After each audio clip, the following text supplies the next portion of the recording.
It was a death that prompted days of protest, a national outrage. Antwon Rose, shot and killed by an East Pittsburgh police officer. That officer will stand trial for homicide in February. And this evening, Michelle Kenney is speaking one-on-one about her grief and what is next for her family. Here is KDKA investigator Andy Sheehan. No matter what I do, no matter what plans I make, there's always a reminder of Antwon.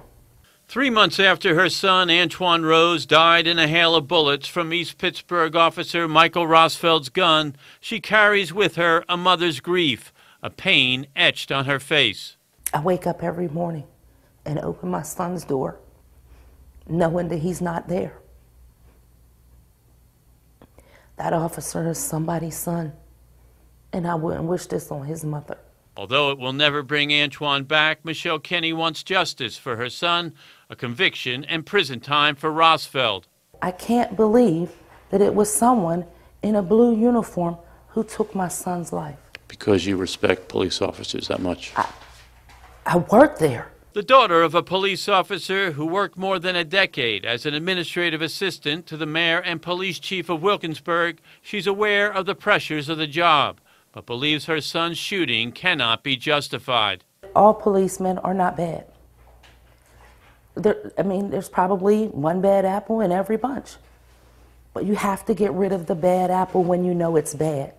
You can't wait until something like this happens. What do we want? Justice! But despite protests decrying a biased criminal justice system, Kenney's confident Rosfeld will not be given special treatment. And he'll be treated like any other defendant in the courtroom.